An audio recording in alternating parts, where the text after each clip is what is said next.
ಇವತ್ತಿನ ನಮ್ಮ ರೆಸಿಪಿ ಬಾದಾಮ್ ಮಿಲ್ಕ್ ಅಂದರೆ ಬಾದಾಮಿ ಹಾಲು.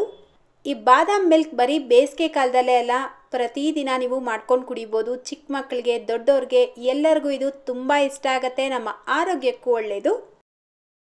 ಹಾಯ್, ನೀವು ನೋಡ್ತಾ ಇದ್ದೀರಾ ಶಾನ್ ಕನ್ನಡ ಚಾನೆಲ್. ನಮ್ಮ ಚಾನೆಲ್ನ ಹೊಸದಾಗಿ ನೋಡ್ತಾ ಇದ್ದರೆ ಪ್ಲೀಸ್ ಸಬ್ಸ್ಕ್ರೈಬ್ ಮಾಡಿಕೊಂಡು ಪಕ್ಕದಲ್ಲೇ ಬರೋ ಬೆಲ್ ಐಕನ್ನ ಕ್ಲಿಕ್ ಮಾಡ್ಕೊಳ್ಳಿ. ಇದರಿಂದ ನಾನು ಹಾಕುವಂಥ ಪ್ರತಿಯೊಂದು ವಿಡಿಯೋ ನೋಟಿಫಿಕೇಷನ್ ನಿಮಗೆ ಬರುತ್ತೆ. ಈ ಬಾದಾಮ್ ಮಿಲ್ಕ್ ಮಾಡೋದಕ್ಕೆ ಮೊದಲು ಬಾದಾಮಿನ ನೆನೆಸಿಟ್ಕೊಳ್ಬೇಕು. ಸೊ ನಾನಿಲ್ಲಿ 25ರಿಂದ 30 ಬಾದಾಮಿನ 4 ಗಂಟೆ ನೆನೆಸಿಟ್ಟಿದ್ದೆ. ನಿಮ್ಮ ಹತ್ರ ಅಷ್ಟು ಸಮಯ ಇಲ್ಲ ಅಂದರೆ ಇದಕ್ಕೆ ಬಿಸಿನೀರು ಹಾಕ್ಬಿಟ್ಟು ಅರ್ಧ ಗಂಟೆ ನೆನೆಸಿಟ್ಟಿದ್ರೆ ಸಾಕು. ಸೊ ನೋಡಿ, ಈಗ ಇದರ ಮೇಲ್ಗಡೆ ಇರುವಂಥ ಸಿಪ್ಪೆನ ತೆಗೆದುಬಿಟ್ಟು ಬೀಜನ ಸಪ್ರೇಟ್ ಮಾಡ್ಕೊಳ್ಬೇಕು. ನೋಡಿ, ಈ ರೀತಿ ಬಿಡಿಸ್ಕೊಂಡಿದ ನಂತರ ಇದನ್ನು ಒಂದು ಬ್ಲೆಂಡರ್ ಜಾರ್ಗೆ ಹಾಕ್ಕೊಳ್ಬೇಕು. ಈಗ ನಾನಿಲ್ಲಿ ಒಂದು ಚಿಕ್ಕ ಲೋಟದಲ್ಲಿ 1 ಲೋಟ ಮಿಲ್ಕ್ ತಗೊಂಡು ಇದರಲ್ಲಿ ಅರ್ಧ ಲೋಟ ಮಿಲ್ಕ್ ಮಾತ್ರ ಇದಕ್ಕೆ ಹಾಕ್ಕೊಂಡು ನುಣ್ಣಗೆ ಪೇಸ್ಟ್ ಮಾಡಿ ತೆಗೆದಿಟ್ಕೊಳ್ತಾ ಇದ್ದೀನಿ. ಉಳಿದಿರೋ ಅಂಥ ಅರ್ಧ ಲೋಟ ಹಾಲೇನಿದೆ ಇದಕ್ಕೆ 1 ಟೇಬಲ್ ಸ್ಪೂನ್ ಕಸ್ಟರ್ಡ್ ಪೌಡರ್ ಹಾಕ್ಕೊಂಡು ಗಂಟು ಇಲ್ಲದೆ ಇರೋ ರೀತಿ ಚೆನ್ನಾಗಿ ಮಿಕ್ಸ್ ಮಾಡ್ಕೊಳ್ಬೇಕು. ನಾನು ಮನೇಲೇ ಮಾಡಿರುವಂಥ ಕಸ್ಟರ್ಡ್ ಪೌಡರ್ ಹಾಕ್ಕೊಂಡು ಮಿಕ್ಸ್ ಮಾಡ್ಕೊಳ್ತಾ ಇದ್ದೀನಿ. ಇದರ ಲಿಂಕ್ ಡಿಸ್ಕ್ರಿಪ್ಷನ್ ಬಾಕ್ಸಲ್ಲಿ ಕೊಟ್ಟಿರ್ತೀನಿ, ಬೇಕಿದ್ರೆ ಚೆಕ್ ಮಾಡ್ಕೊಳ್ಳಿ. ಅಥವಾ ನೀವು ಅಂಗಡಿಯಲ್ಲಿ ಸಿಗುವಂಥ ಕಸ್ಟರ್ಡ್ ಪೌಡರ್ ಬೇಕಿದ್ರೂ ಯೂಸ್ ಮಾಡ್ಬೋದು. ನೋಡಿ, ಈ ರೀತಿ ಚೆನ್ನಾಗಿ ಮಿಕ್ಸ್ ಮಾಡಿ ತೆಗೆದಿಟ್ಕೊಳ್ಳಿ. ಈಗ ಒಂದು ಪಾತ್ರೆಗೆ ಅರ್ಧ ಲೀಟರ್ ಹಾಲು ಹಾಕ್ಕೊಂಡು ಚೆನ್ನಾಗಿ ಬಿಸಿ ಮಾಡ್ಕೊಳ್ಬೇಕು. ನೋಡಿ, ಇದು ಬಿಸಿಯಾಗಿ ಈ ರೀತಿ ಕುದಿಯೋಕ್ಕೆ ಸ್ಟಾರ್ಟ್ ಆಗಿದ ತಕ್ಷಣ ಇದಕ್ಕೆ ಸಕ್ಕರೆ ಹಾಕ್ಕೊಳ್ತಾ ಇದ್ದೀನಿ. ಚಿಕ್ಕ ಕಪ್ಪಲ್ಲಿ 1 ಕಪ್ ಸಕ್ಕರೆ ಹಾಕ್ಕೊಳ್ಬೇಕು. ಅಂದರೆ 5ರಿಂದ 6 ಟೇಬಲ್ ಸ್ಪೂನ್ ಸಕ್ಕರೆ ಹಾಕ್ಕೊಂಡು ಸಕ್ಕರೆ ಹಾಕ್ಕೊಂಡಿದ ನಂತರ ಲೋ ಫ್ಲೇಮ್ನಲ್ಲೇ 5 ನಿಮಿಷ ಇದನ್ನು ಚೆನ್ನಾಗಿ ಕುದಿಸ್ಕೊಳ್ಬೇಕು.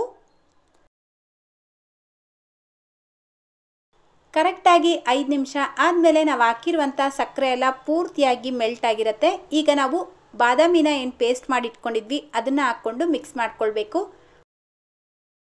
ಬಾದಾಮಿ ಪೇಸ್ಟ್ ಹಾಕ್ಕೊಂಡಿದ ನಂತರ ಚೆನ್ನಾಗಿ ಒಂದ್ಸಲ ಮಿಕ್ಸ್ ಮಾಡಿಬಿಟ್ಟು ಕಸ್ಟರ್ಡ್ ಪೌಡರ್ ಏನು ಮಿಕ್ಸ್ ಮಾಡಿ ಇಟ್ಕೊಂಡಿದ್ವಿ ಅದನ್ನು ಹಾಕ್ಕೊಂಡು ಮಿಕ್ಸ್ ಮಾಡ್ಕೊಳ್ಬೇಕು. ಇದೆಲ್ಲ ಹಾಕ್ಕೊಂಡಿದ ನಂತರ ಚೆನ್ನಾಗಿ ಮಿಕ್ಸ್ ಮಾಡಿ ಲೋ ಫ್ಲೇಮ್ನಲ್ಲೇ 5 ನಿಮಿಷ ಇದನ್ನು ಚೆನ್ನಾಗಿ ಕುದಿಸ್ಕೊಳ್ಬೇಕು. ನಿಮಗೆ ಕಸ್ಟರ್ಡ್ ಪೌಡರ್ ಹಾಕೋದು ಇಷ್ಟ ಇಲ್ಲ ಅಂದರೆ ನೀವು ಬೇಕಿದ್ರೆ ಸ್ಕಿಪ್ ಮಾಡ್ಕೊಳ್ಬೋದು. ನೋಡಿ, ಕರೆಕ್ಟಾಗಿ 5 ನಿಮಿಷ ಆದಮೇಲೆ ಇದು ಸ್ವಲ್ಪ ಗಟ್ಟಿಯಾಗಿರುತ್ತೆ. ಈಗ ಗ್ಯಾಸ್ ಫ್ಲೇಮ್ನ ಆಫ್ ಮಾಡಿಬಿಟ್ಟು ಸಣ್ಣದಾಗಿ ಕಟ್ ಮಾಡ್ಕೊಂಡಿರುವಂಥ ಬಾದಾಮಿನ ಹಾಕ್ಕೊಳ್ತಾ ಇದ್ದೀನಿ. ಬಾದಾಮಿನ ನೀರಲ್ಲಿ ನೆನೆಸ್ಬಿಟ್ಟು ಸಣ್ಣದಾಗಿ ಕಟ್ ಮಾಡಿ ಹಾಕ್ಕೊಳ್ಳಿ, ಅಥವಾ ಗೋಡಂಬಿ ಪಿಸ್ತಾ ಬೇಕಿದ್ರೂ ಹಾಕ್ಕೊಳ್ಬೋದು. ಇದನ್ನು ಬಿಸಿ ಬಿಸಿಯಾಗಿ ಬೇಕಿದ್ರೂ ಕುಡಿಬೋದು, ಅಥವಾ ಫ್ರಿಜ್ಜಲ್ಲಿಟ್ಟು ಪೂರ್ತಿಯಾಗಿ ತಣ್ಣಗಾದ್ಮೇಲೆ ಬೇಕಿದ್ರೂ ಕುಡಿಬೋದು. ಸೊ ನಿಮ್ಗೆ ಯಾವ ರೀತಿ ಇಷ್ಟ ಆಗುತ್ತೋ ಆ ರೀತಿ ನೀವು ಕುಡಿಬೋದು. ಅಷ್ಟೇ, ಈಗ ತುಂಬ ಆರೋಗ್ಯಕರವಾಗಿ ರುಚಿಯಾಗಿರುವಂಥ ಬಾದಾಮ್ ಮಿಲ್ಕ್ ರೆಡಿಯಾಗಿದೆ. ನಿಮಗೆ ಈ ರೀತಿ ಮಾಡ್ಕೊಂಡು ಕುಡಿಯೋದು ಇಷ್ಟ ಆಗೋದಿಲ್ಲ, ಬಾದಾಮ್ ಪ್ರೀಮಿಕ್ಸ್ ಬೇಕು, ಇನ್ಸ್ಟೆಂಟಾಗಿ ಬಾದಾಮ್ ಮಿಲ್ಕ್ ಮಾಡ್ಕೊಳ್ಬೇಕು ಅನ್ನೋ ಹಾಗಿದ್ರೆ ಕಮೆಂಟ್ ಮಾಡಿ, ಖಂಡಿತ ಆ ರೆಸಿಪಿ ಕೂಡ ಶೇರ್ ಮಾಡ್ತೀನಿ. ಸೊ ಇವತ್ತಿನ ವಿಡಿಯೋ ಇಷ್ಟ ಆಗಿದ್ರೆ ಪ್ಲೀಸ್ ಲೈಕ್, ಶೇರ್ ಮಾಡೋದನ್ನು ಮರಿಬೇಡಿ. ನಮ್ಮ ಚಾನಲ್ನ ಹೊಸದಾಗಿ ನೋಡ್ತಾ ಇದ್ದರೆ ಸಬ್ಸ್ಕ್ರೈಬ್ ಮಾಡ್ಕೊಳ್ಳೋದನ್ನು ಮರಿಬೇಡಿ. ಸಬ್ಸ್ಕ್ರೈಬ್ ಮಾಡ್ಕೊಂಡಿದ ನಂತರ ಪಕ್ಕದಲ್ಲೇ ಬರೋ ಬೆಲ್ ಐಕನ್ನ ಕ್ಲಿಕ್ ಮಾಡ್ಕೊಳ್ಳಿ. ಇದರಿಂದ ನಾನು ಹಾಕುವಂಥ ಪ್ರತಿಯೊಂದು ವಿಡಿಯೋ ನೋಟಿಫಿಕೇಷನ್ ನಿಮಗೆ ಮೊದಲು ಬರುತ್ತೆ. ಸೊ ಇದೇ ರೀತಿ ಮತ್ತೊಂದು ವಿಡಿಯೋದಲ್ಲಿ ಮತ್ತೆ ಸಿಗೋಣ. Thank you.